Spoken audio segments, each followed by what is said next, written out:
नमस्कार, मैं हिमांशी कटोरिया। आप देख रहे हैं न्यूज़ 90। कर्नाटक के कारवार पोर्ट पर सुरक्षा के चलते एक इराकी कार्गो जहाज के पाकिस्तानी नागरिक को भारत में उतरने से रोक दिया गया। जहाज में 15 भारतीय, 2 सीरियाई और 1 पाकिस्तानी स्टाफ था। ये कदम ऑपरेशन सिंदूर के बाद उठाया गया, जिसमें भारत ने पीओके में 9 आतंकी ठिकानों को तबाह किया। इसके बाद पाकिस्तान को वीजा प्रतिबंधों और सख्त कार्रवाई का सामना करना पड़ रहा है। देश हित में अब कोई समझौता नहीं।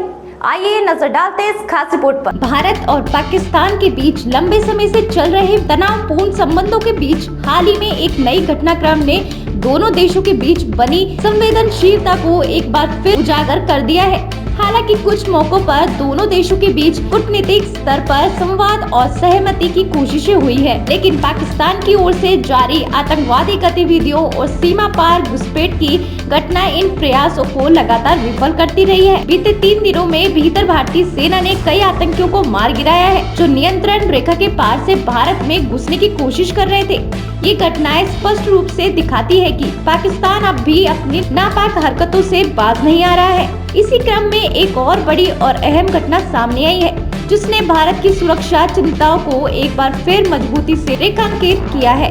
कर्नाटक के कारवार बंदरगाह पर एक इराकी मालवाहक जहाज कार्गो शिप पहुंचा, जो इराक के अल जुबैर पोर्ट से रवाना हुआ था।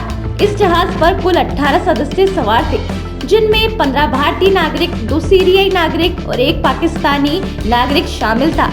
सुरक्षा एजेंसियों ने जहाज के दस्तावेजों और स्टाफ की जांच के बाद पाया कि जहाज के स्टाफ में शामिल पाकिस्तानी नागरिक की भारत में प्रवेश को लेकर विशेष सतर्कता बरतनी आवश्यक है। राष्ट्रीय सुरक्षा को सर्वोच्च प्राथमिकता देते हुए भारतीय अधिकारियों ने इस जहाज पर सवार विदेशी स्टाफ को कारवार पोर्ट पर उतरने की इजाजत नहीं दी। हालांकि जहाज पर लदे सामान को बंदरगाह पर उतार लिया गया, लेकिन पाकिस्तानी और सीरियाई नागरिकों को 2 दिनों तक जहाज पर ही रहने के निर्देश दिए गए। ये फैसला पूरी तरह से भारत की सुरक्षा नीति और वर्तमान हालत में मद्देनजर लिया गया। इस निर्णय के पीछे हालिया घटनाक्रमों की अहम भूमिका रही है। दरअसल कुछ ही समय पहले जम्मू कश्मीर के पहलगाम क्षेत्र में हुए एक बड़े आतंकी हमले के बाद भारत ने एक व्यापक सैन्य कार्रवाई शुरू की थी, जिसे ऑपरेशन सिंदूर नाम दिया गया। इस ऑपरेशन के तहत भारतीय सेना ने पाकिस्तान और पाकिस्तान अधिकृत कश्मीर पीओके में स्थित 9 आतंकी ठिकानों को स्टिक हमलों के जरिए तबाह कर दिया। इस कार्रवाई से पाकिस्तान बुरी तरह बौखला गया और उसने बदले की भावना से कई भारतीय शहरों को निशाना बनाने की नाकाम कोशिशें भी की। इस हमले के बाद भारत ने पाकिस्तान के खिलाफ कई स्तरों पर सख्त कदम उठाए। इनमें से एक प्रमुख फैसला ये था कि पाकिस्तानी नागरिकों को भारत में प्रवेश के लिए दिए जाने वाले वीजा पर तत्काल प्रभाव से प्रतिबंध लगा दिया गया। इसी नीति के तहत कारवार पोर्ट पर आए इराकी जहाज के पाकिस्तानी स्टाफ को भारत में उतरने की अनुमति नहीं दी गई। ऑपरेशन सिंदूर की कामयाबी ने न सिर्फ भारत की सैन्य ताकत का प्रदर्शन किया, बल्कि ये भी स्पष्ट कर दिया कि भारत अब आतंकवाद के प्रति जीरो टॉलरेंस की नीति पर अडिग है। इसके अतिरिक्त भारत ने सिंधु जल संधि को भी अस्थायी रूप से निलंबित कर दिया है, जिससे पाकिस्तान की पानी पर निर्भरता को भी चुनौती मिली है। इन घटनाओं के बाद पाकिस्तान की ओर से परमाणु हमले की धमकियों की झड़ी लग गई है, जो उसकी बौखलाहट का संकेत है।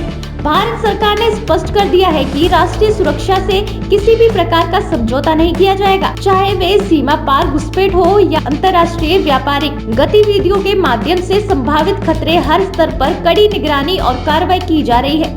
कर्नाटक के कारवार पोर्ट की घटना इसी व्यापक रणनीति का हिस्सा है, जिसमें भारत ने ये संदेश दे दिया है कि देश की सरजमी पर किसी भी प्रकार की संदिग्ध गतिविधि या संभावित खतरे को बर्दाश्त नहीं किया जाएगा, चाहे वे किसी भी देश से संबंधित हो। ये घटनाक्रम न सिर्फ भारत की आंतरिक सुरक्षा नीति को दर्शाता है, बल्कि ये भी स्पष्ट करता है कि भारत अब सिर्फ प्रतिक्रिया देने वाला देश नहीं, बल्कि प्रोएक्टिव सुरक्षा रणनीतियों के जरिए खतरे को पहले ही नाकाम करने वाला राष्ट्र बन चुका है। फिलहाल इस रिपोर्ट में इतना ही। तब तक के लिए हमारे साथ बने रहें और देखते रहिए न्यूज़ 90।